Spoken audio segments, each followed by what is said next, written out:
All right, the California primary, of course, just 2 days away now. The candidates are preparing, making that final push to get voters out to the polls. And joining us now are political consultants Laura Fink and John Dadian. And pleasure to have both of you joining us this morning. Thank you so much. You look very tall.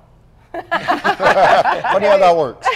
Why not? All right. So let's start. There's several big races. We talked about it off the air a few minutes ago. Let's start with the gubernatorial race. You obviously have Newsom, pretty comfortable lead. Do you see that affecting turnout coming up on Tuesday? I want to start with you.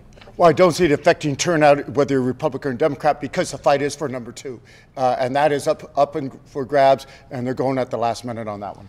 Well, it's going to be close, too, because right now the Republicans want nothing more than to see a candidate advance. The Democrats that are behind Villaraigosa obviously want to see him advance. This is a tight race, and anything can happen. But one of the things to note is that turnout in November will be affected if there is no Republican on the ticket. But does Newsom want to see Villaraigosa advance or see a Republican advance? Absolutely not. He wants to see a Republican advance. Right. In fact, he has put money behind John Cox, who is a Republican endorsed by Trump, which is not something you see every day. Actually, specifically, it's the first time I've ever seen this in 30 years on that point.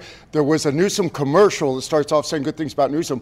Then it says things about Cox, but from a Republican point of view, it was all good things. Everything it said you agreed with, but it was a Newsom commercial. So he wants his base to know what Cox is, and that's how he's going to get in. Yeah, he's smiling, hoping it's going to be Cox. We've never really seen this before. I haven't. Given that description, has this new primary system, relatively new, where it's supposed to lend toward the moderate, where you have the two people that are going to move on, and it was supposed to make things more moderate than the polarization we had. Is it working, or is it just new politics by another name? It's certainly not working in the governor's race, because you have a very liberal Newsom against a pretty conservative Cox that, according to the polls, are in the top 2. Well, this is the first time that we've actually seen competition. We've had the top 2 primary for a couple of cycles now, but this is the first time that we've seen it play when races are hot. And what we're seeing is because of the large number of candidates in the field in the split, it's not working as it was intended to.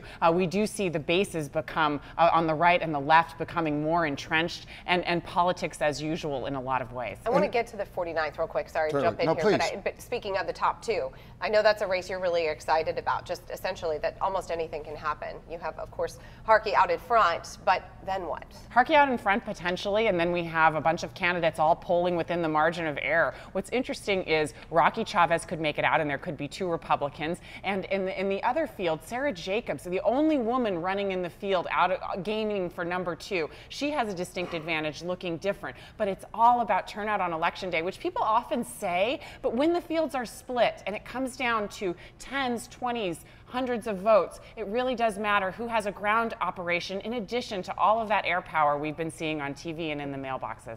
Here are 2 aspects in that race that are different than other races. In a campaign, you need 2 things. You need to have a good issue or candidate, then you need to have the resources to get your money out. In this race, most of the candidates had the resources. 4 of them put $1 million of their own money in. So that's something that we've never seen. The other thing is, normally you see a couple credible candidates and like several gadflies in it. You have numerous credible candidates on this, and that's why it's such a hard-fought race for the number 2 position at this point. Are the Democrats possibly going to cut their own throat in that race with too many candidates in the race? Absolutely. It's possible. Okay. You were speaking of some of those mailings Jim brought in. These are just the ones that have come to your house. I thought it would be fun because when they come in, it's I just incredible. collect them, and these are just the ones I've received at my house. And there's almost a tree here. I mean, that is quite a bit of paper, and they keep on coming. There's certainly no shortage of money, as you were mentioning. Really quickly, I do want to mention the DA's race, too. We'd be remiss not to bring that one up. That could come down to what families coming out, holding these press conferences on Friday. Do you feel like those move the needle at all? This is a very personal battle, I feel like, for a lot of folks here. Well, this is a once-in-a-generation battle, potentially, because our district attorneys tend to stick around for a long time, as we saw with Bonnie Dumanis. Summer Stephan is set up to win.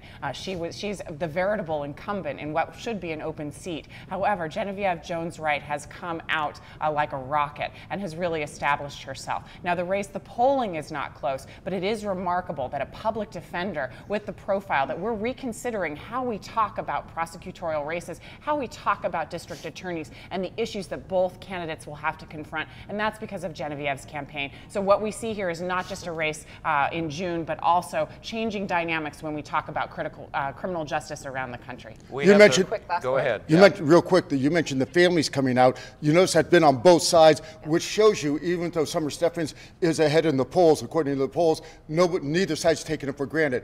Here's the most important point for your viewers to know. Unlike the other races we just discussed, this one will be done in June because it's the county type of regulations. You can win with 50% plus one vote, and there's only 2 candidates. So for fact, legally, it'll be done in June. How much more reason to come out Political on analysts, Tuesday and vote? John Dadian, Laura Fink, thank you so much. Thank you. Appreciate Good it. to see you. Put our Good props energy, away. too. Yeah. They have all guests stand from now on. I Go know. ahead. I like Get it. charged Anytime up. we have a guest in the studio, I'm excited. Thank you both for being here this morning.